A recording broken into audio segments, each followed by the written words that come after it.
Angkor Wat, forgotten wonder and untold mysteries. Imagine you are standing in front of an ancient wonder. Not the Egyptian pyramids, not the Roman Colosseum, but in the middle of the Southeast Asian tropical jungle, where there is a structure over 160 hectares wide. A stone temple complex with towering towers, carved delicately like paintings, spread over a flat land. No machines, no cranes, no concrete, all made by hand, nearly 1,000 years ago. That is Angkor Wat, the heart of an empire that once had more than 1 million people. In the 12th century, when Paris was just a small town of tens of thousands of people, Angkor was already a megacity with streets, canals, and a clearly planned drainage system. But the strange thing is, this structure, despite its greatness, rarely appears on the list of the top wonders of mankind. Is Angkor Wat the most underrated of all wonders? Let's start with a question. What if Angkor Wat wasn't in Cambodia? If it had been built in the heart of Europe or the Middle East, it would probably be a global icon by now, on par with the pyramids of Giza or the Colosseum, maybe even more so. But Angkor Wat is quiet. It is remembered more as a check-in location than a structure containing a series of untold historical mysteries. Did you know? On the exact day of the spring equinox each year, the rising sun ... lines up directly above the top of Angkor Wat's central tower, without a single deviation, as if it had been calculated in advance, precisely to the degree, to the minute. Coincidence? Or is this evidence that the ancients possessed a level of astronomical knowledge far beyond what we think? And more than that, some researchers have pointed out that the main axis of the Angkor complex, dozens of kilometers aligned with the constellation Draco in the sky on the night of the winter solstice of the year 10,500 BC. Yes, you heard correctly, 10,500 BC, an unbelievable number. Because at that time, according to Orthodox history, humans were still living in hunter-gatherer communities. No civilization had been recorded. No temples had been built.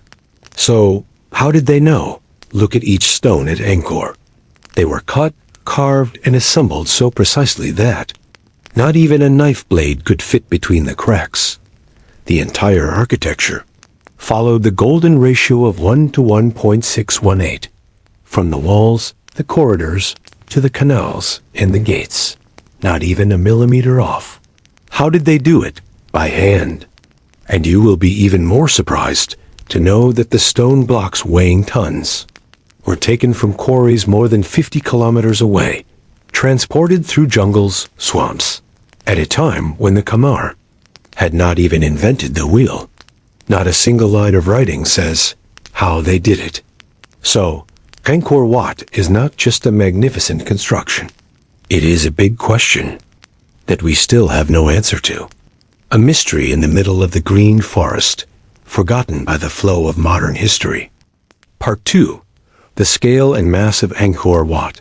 If you have ever been stunned by the grandeur of Karnak Temple in Egypt, or felt overwhelmed standing in the middle of St. Peter's Square in the Vatican, then Angkor Wat will probably leave you speechless.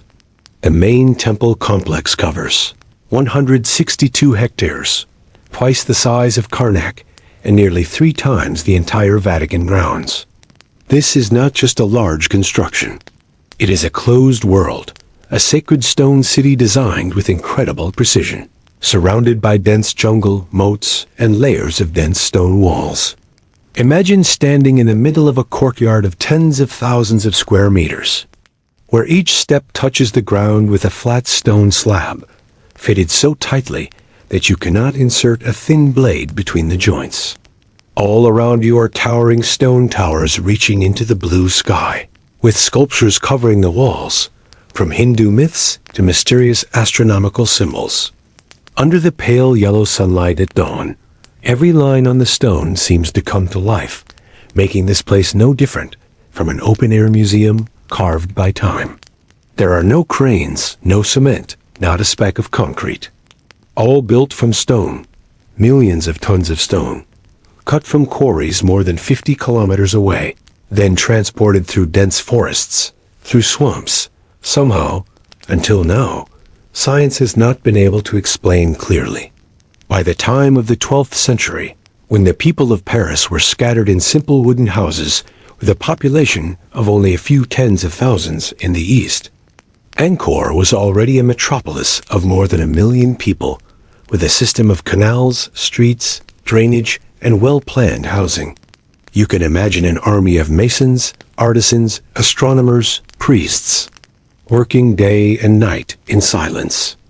There is no sound of machines, only the sound of stones hitting stones, the sound of wooden pulleys, the sound of each other calling out in the sweat and smoke of construction.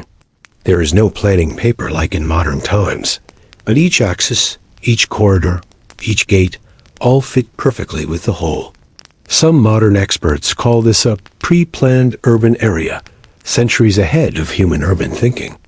What makes Angkor Wat even more strange is the feeling that this place was not built just to serve humans, but seemed to be for hire, larger creatures beyond earthly life.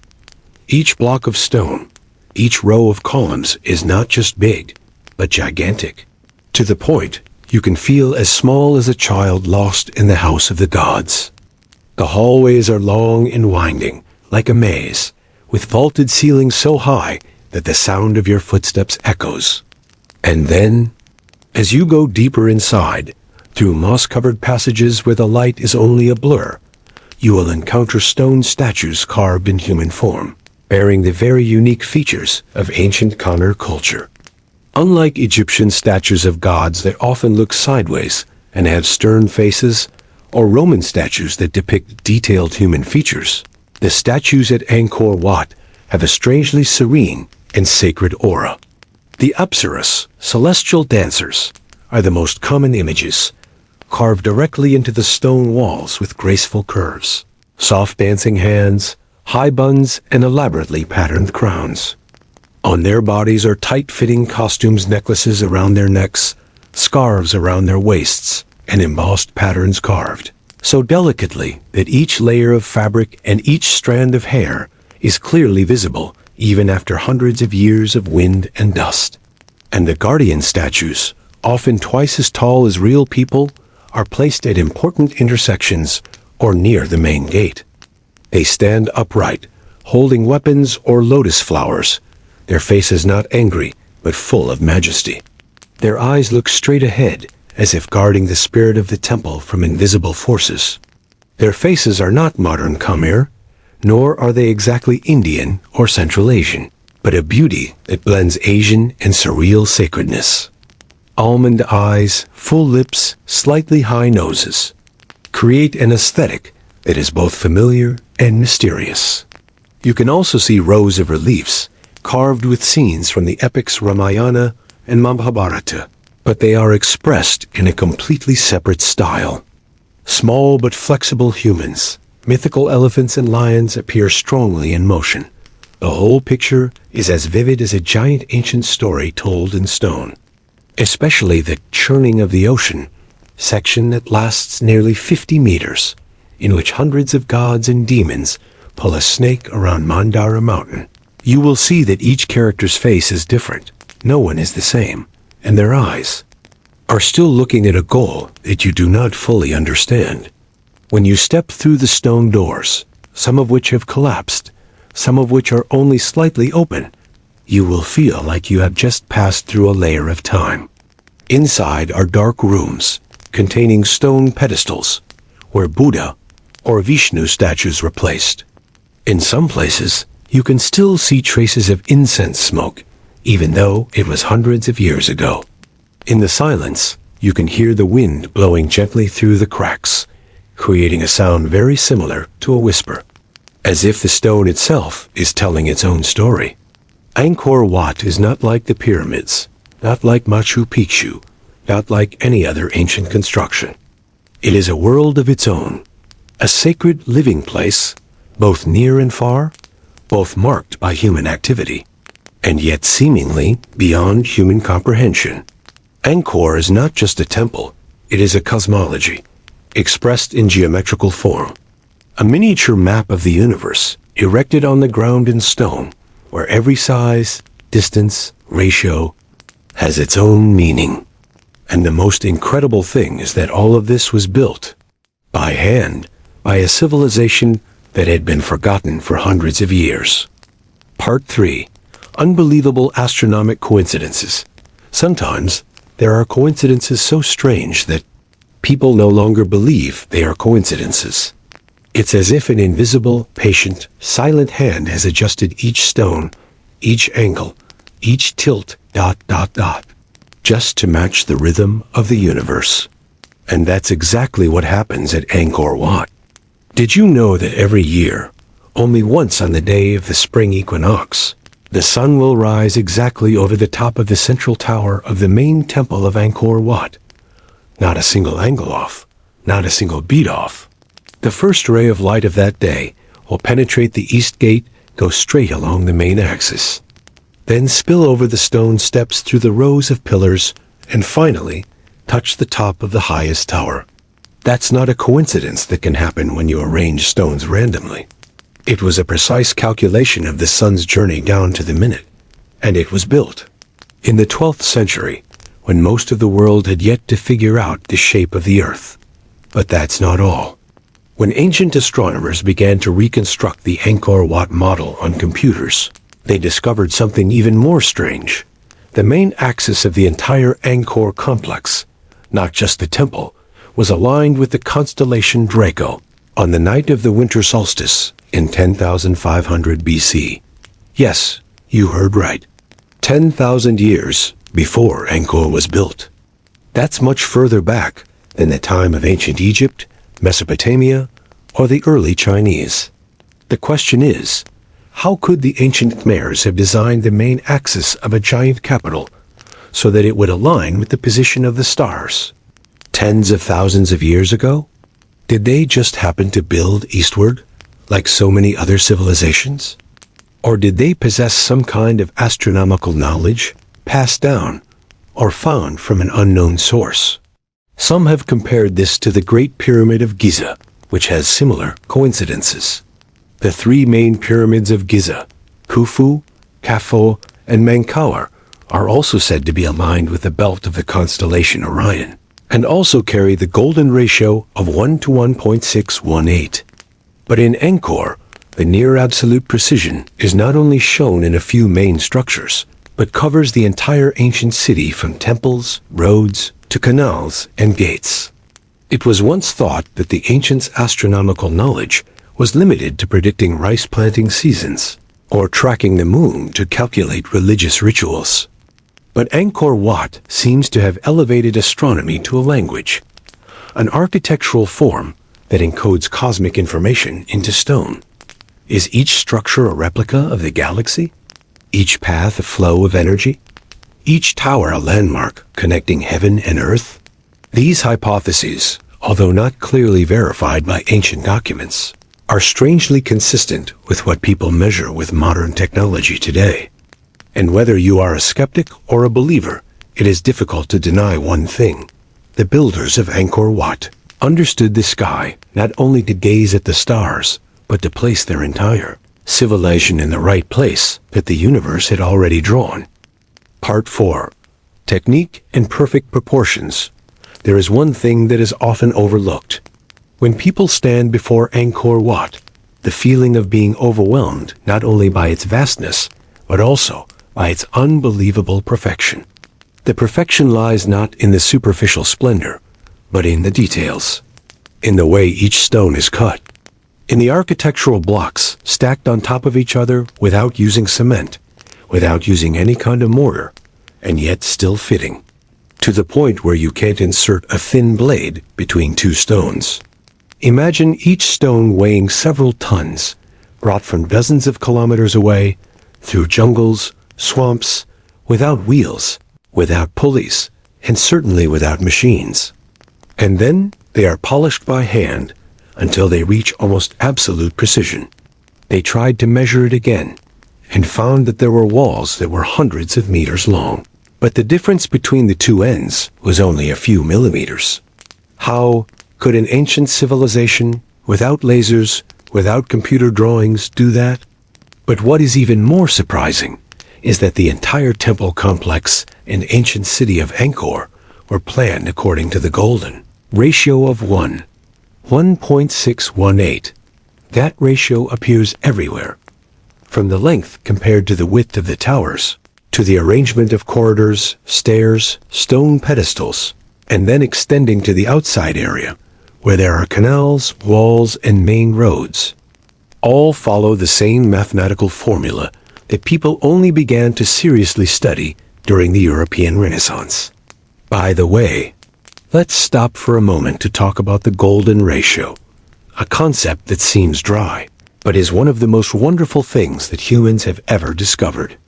The golden ratio, also known as the divine ratio, represented by the number approximately 1.618, appears in nature, mathematics, architecture, and even in the human body. It is considered the most perfect ratio for the human eye to perceive beauty, where every element is not too big, not too small, but in natural harmony. You can see the golden ratio in the way sunflower petals are arranged in spiral shells in the shape of galaxies. Even the face of Leonardo da Vinci, who studied the golden ratio all his life, is said to have achieved that level of perfection. In architecture, ancient Greek masters used the golden ratio to build the Parthenon.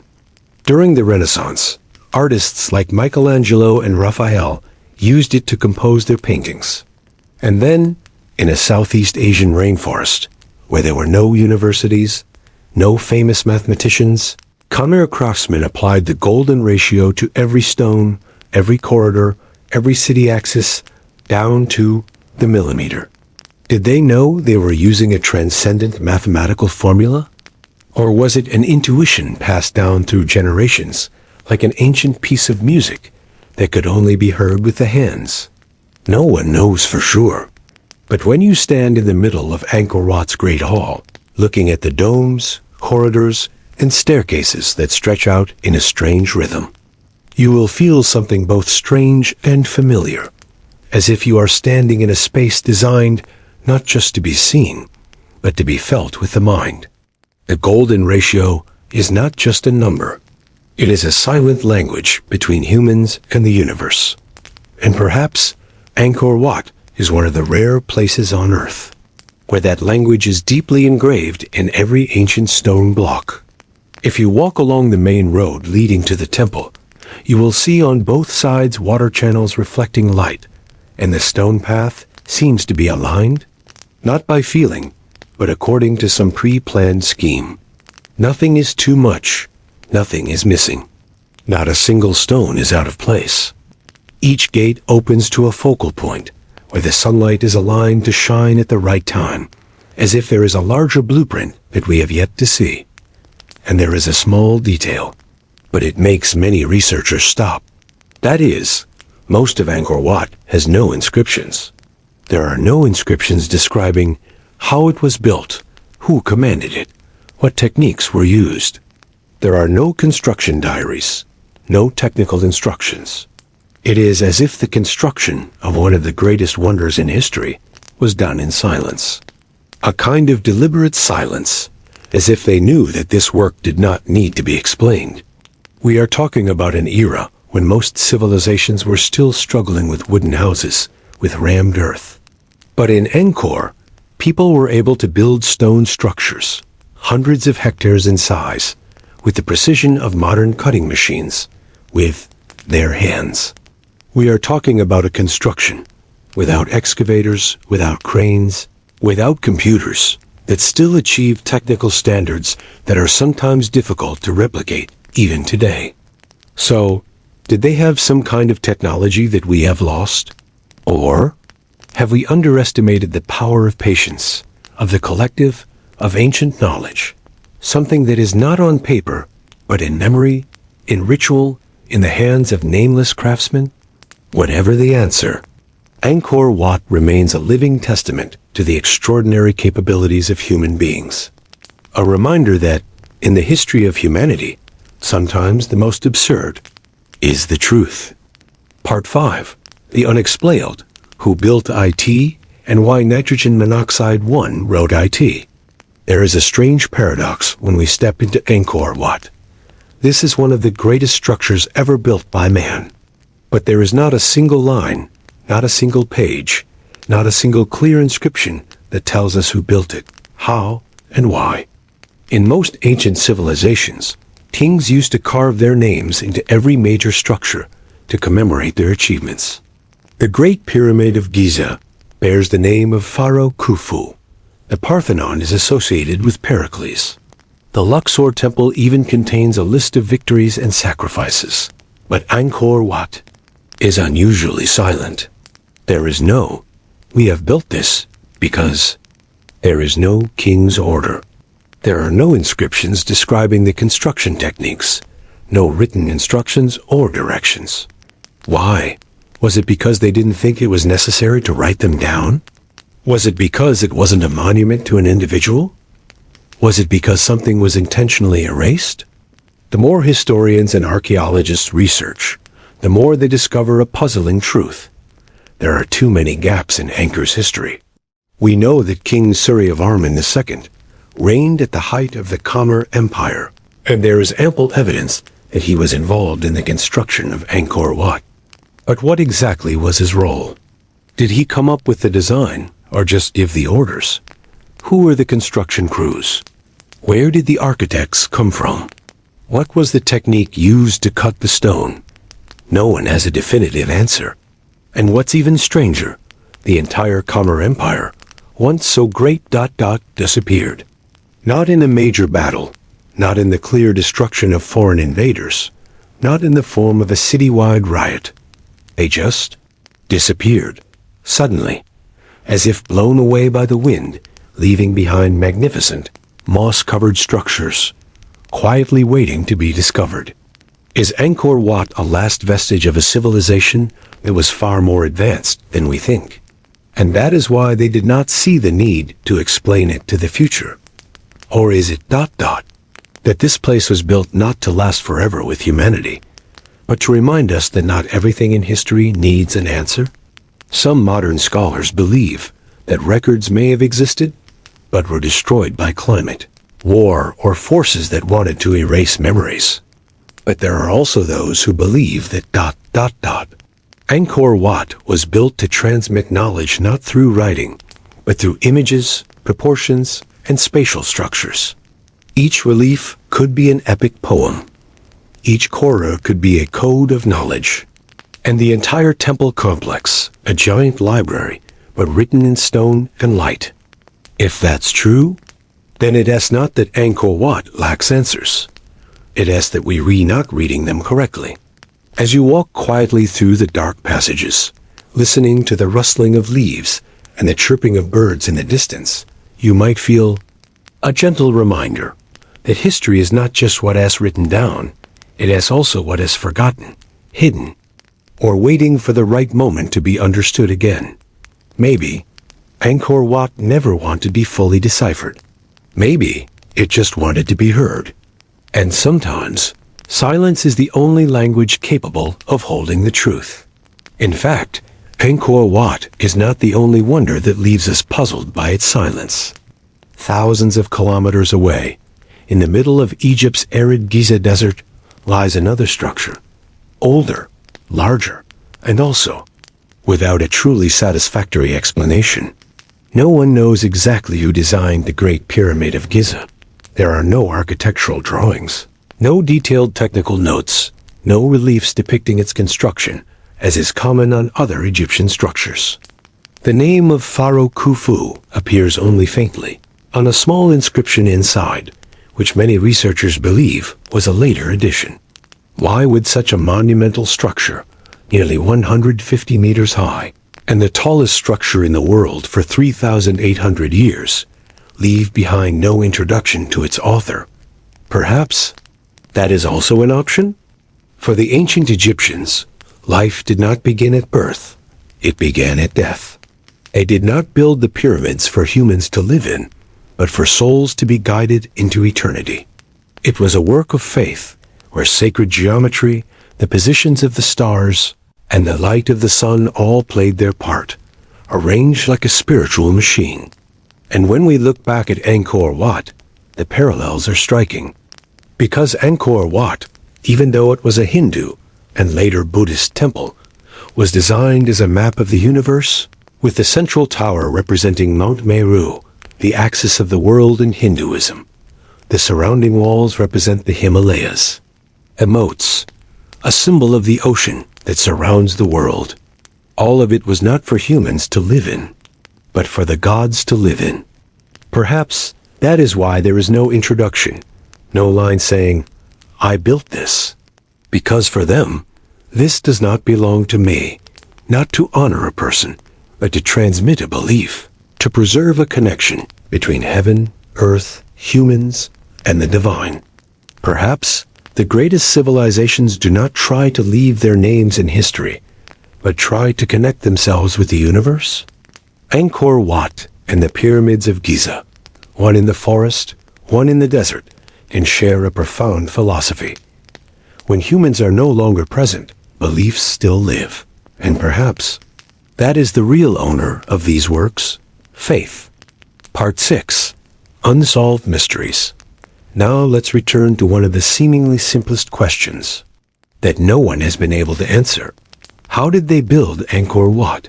The ancient Khmer had no wheels, no cranes, no concrete, no written blueprints. Yet each block of sandstone weighing several tons, brought from over 50 kilometers away, was brought into the middle of the jungle, where there were no large rivers to carry the stones by boat, no dry roads to pull them, no wheels to roll them. And then they were built into temples, packed so tightly that you couldn't even pass a thin sheet of paper through the joints. No records remain, no walls depicting the transportation of the stones, no technical documents. All that remains is the completed structure. Archaeologists call this a knowledge gap, one so absurd that it begs the question: did they really do it by hand, in complete silence? Compare that to the Great Pyramid of Giza in Egypt. Despite much debate, at least, the ancient Egyptians left behind some clues. Paintings depicting people hauling stones with ropes. Ancient texts tell of teams of builders.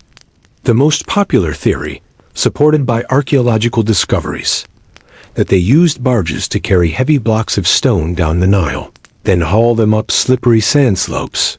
Of course, we can't be 100% sure, but at least there's a piece of the puzzle, a hint, a clue to follow. And Angkor Wat? Nothing. No carvings. No symbols. No texts. No folklore. Absolute silence. It's all conjecture, that they probably hauled them by hand, that maybe they waited for the flood season to wash away the rocks.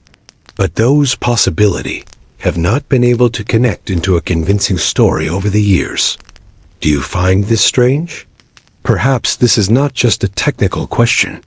It is a civilizational gap, a historical black hole. Maybe there was a solution, but time has washed it away. Rain, war, oblivion, or maybe those solutions were intentionally hidden. Because this is not the first time in human history a great civilization suddenly disappeared. Do you remember Mohenjo-Daro, the city of the Indus civilization? Suddenly abandoned for unknown reasons. Or Teotihuacan in Mexico, with the Avenue of the Dead and the Pyramid of the Sun, both without a single record left behind. And then there is Easter Island, where hundreds of giant stone statues stare out at the horizon, but no one knows for sure who built them and why. Was Angkor Wat part of a chain of civilizations that existed in parallel, and then disappeared, leaving only inexplicable traces? Have we missed something? A missing piece in the quest for truth? A memory deep in the human psyche, covered by the dust of time? Perhaps Angkor Wat is more than just a temple. It is a silent reminder that sometimes what we don't know is the most important thing to hear. Part 7. The Khmer Empire, a medieval superpower. You are walking down a tree-lined street, paved with dark red laterite polished by time. A sound of water trickles from an artificial canal that winds through the city. Small boats float by, seemingly without oars, carrying vegetables, ceramics, and fragrant spices.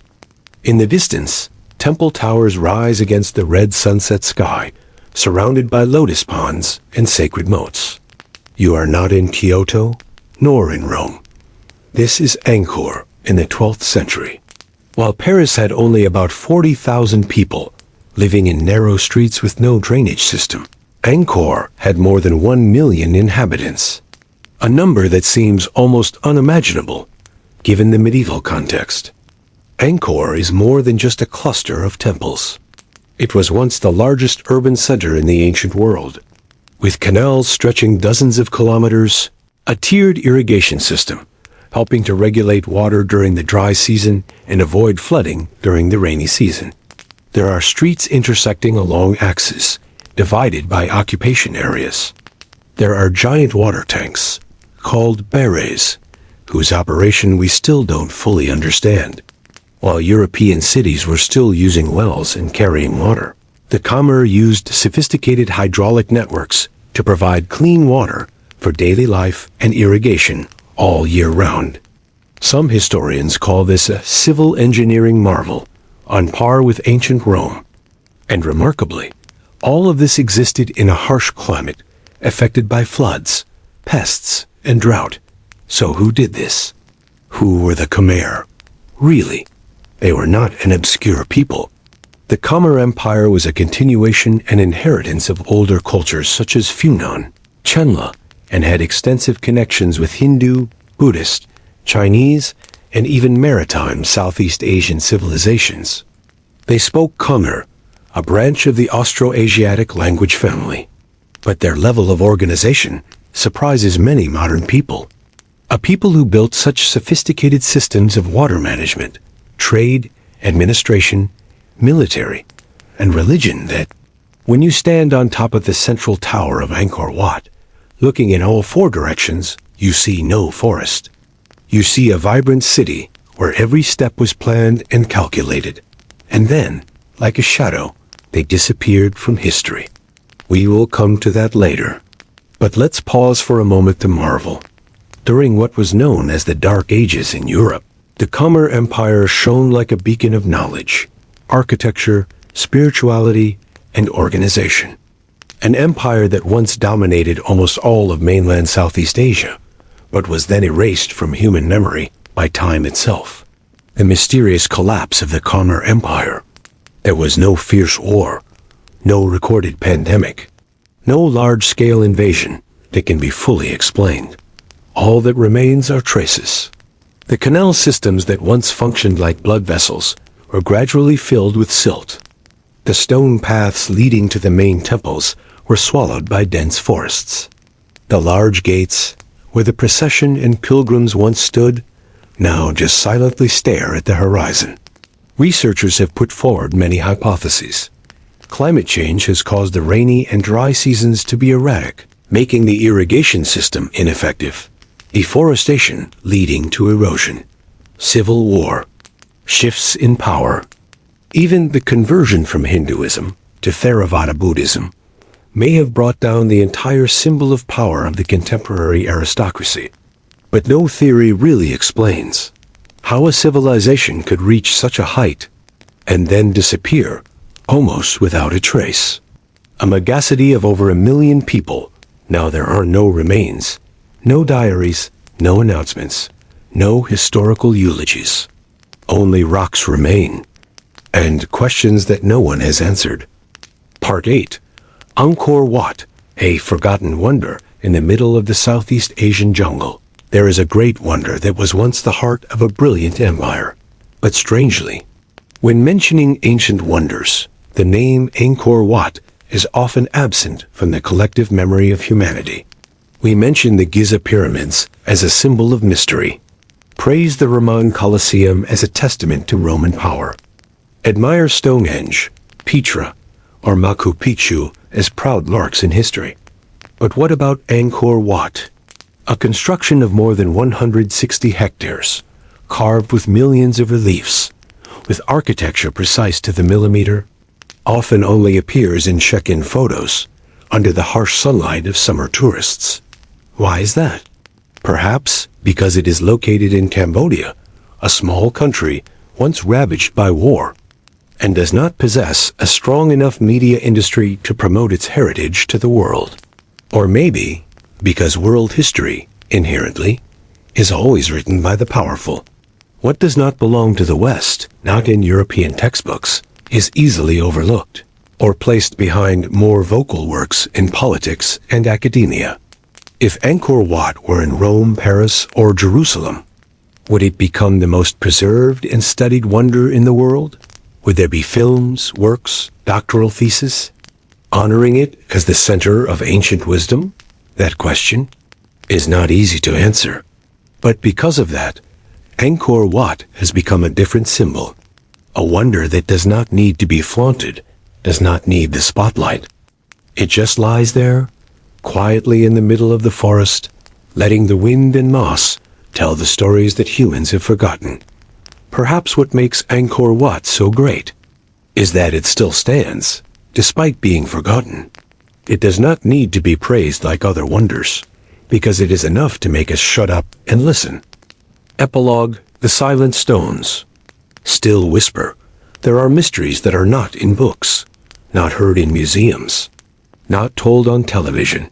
They lie in silent stones, in the long, moss-covered corridors, where sunlight only sneaks in for a few minutes each day, and the wind blows like a whisper of the past. Angkor Wat is more than a wonder.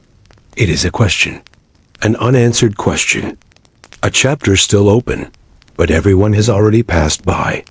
In the modern world, where everything can be measured, defined, decoded, are we still humble enough to admit that there are still things our ancestors knew, but we have forgotten? Are we brave enough to look back at history with different eyes? Not from what we have been taught, but from what lies dormant, waiting to be heard. Because who knows, right under the dust of time, is a civilization that once touched the limits of knowledge and spirituality in ways we have never imagined. Angkor Wat is still there. No need for anyone to explain. No need for anyone to affirm. It just stands there for those who are quiet enough to hear the story of the stone. And perhaps, if you close your eyes tonight, very gently, who knows, in your dreams, you will find yourself walking among the temple towers under the red sunset and hear the echo very far, very faint, of a civilization that has never disappeared. It is just that. We have forgotten how to listen.